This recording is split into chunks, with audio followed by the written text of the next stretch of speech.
Hello दोस्तों, स्वागत है आपका हमारे यूट्यूब चैनल सबसे अनोखा सेंटर में। हम लोग अध्याय 9 के उदाहरण हल कर रहे थे और इस वीडियो में हम उदाहरण 2 को हल करेंगे। ठीक है, देखिएगा उदाहरण क्या है।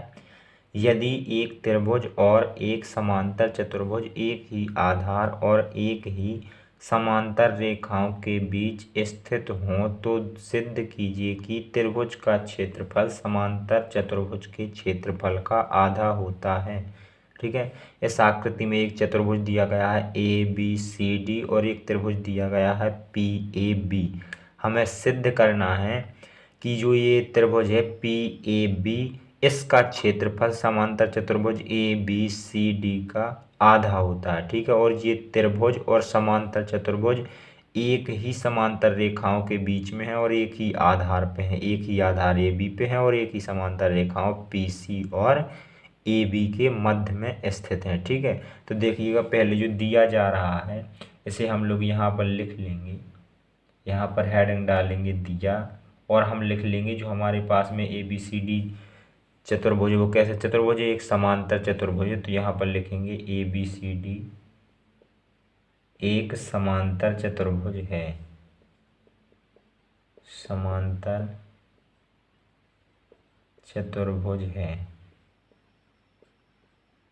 और हमें बताया गया था कि जो ये दोनों आकृतियां हैं त्रिभुज और चतुर्भुज, ये एक ही समांतर रेखाओं के बीच में, यानी कि पी सी और ए बी क्या है, समांतर रेखाएं हैं।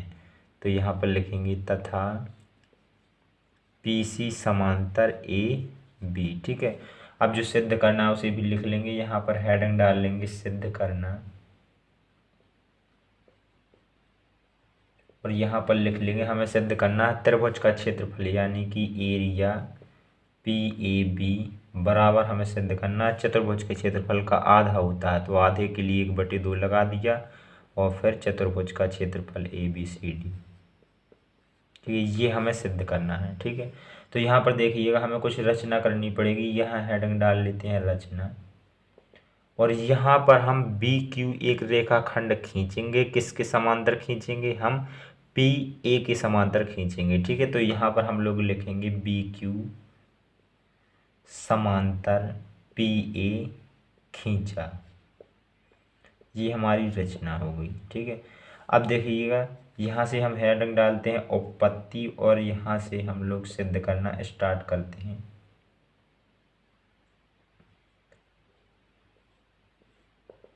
तो यहाँ पर देखिएगा हमें पता है पी सी समांतर ए बी है, तो हम पी क्यू समांतर भी तो ए बी कह सकते हैं। इस पी सी का हमने छोटा भाग ले लिया पी क्यू, तो यहाँ पर लिखेंगे पी क्यू समांतर ए बी तथा अभी हमने रचना करी है पी ए समांतर बी क्यू, ये रचना करी है। ठीक है, तो यहाँ पर हम लोग लिख सकते हैं पी ए समांतर बी क्यू या फिर बी क्यू समांतर पी ए, बात एक ही है। ठीक है, अब देखिएगा हमने क्या किया, पी क्यू समांतर ए बी कर दिया और पी ए समांतर बी क्यू कर दिए, यानी कि इस चतुर्भुज पी ए बी क्यू की हमने सम्मुख भुजाएं समांतर दिखा दी। और हम जानते हैं कि किसी भी चतुर्भुज की अगर सम्मुख भुजाएं समांतर होती हैं तो वह चतुर्भुज समांतर चतुर्भुज हो जाता है। ठीक है, तो हम कह सकते हैं जो हमारे पास में पी ए बी क्यू चतुर्भुज वो कैसा चतुर्भुज है, समांतर चतुर्भुज है। तो यहाँ पर लिख देंगे इसलिए पी ए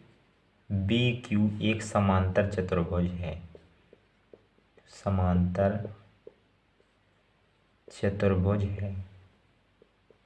ठीक है, अब देखिएगा ये पी ए बी क्यू और ए बी सी डी ये एक ही आधार पे हैं। क्यों है एक ही आधार पे, क्योंकि इनके शीर्ष एक जैसे हैं, ये कोने दोनों के एक जैसे हैं और ये एक ही भुजा पे हैं। ठीक है, यानी हम कह सकते हैं यह एक ही आधार पे हैं। ठीक है, तो यहाँ पर लिखेंगे समांतर चतुर्भुज, समांतर चतुर्भुज ए बी सी डी तथा पी ए बी क्यू एक ही आधार, एक ही आधार, कौन सा आधार है, ए बी पर तथा ऊपर देखिएगा दोनों चतुर्भुजों की शीर्ष एक भुजा पे है, नीचे तो एक भुजा पे है ही, यानी कह सकते हैं यह एक ही समांतर रेखाओं के बीच में भी हैं तो यहाँ पर लिखेंगे ए बी पर तथा एक ही समांतर रेखाओं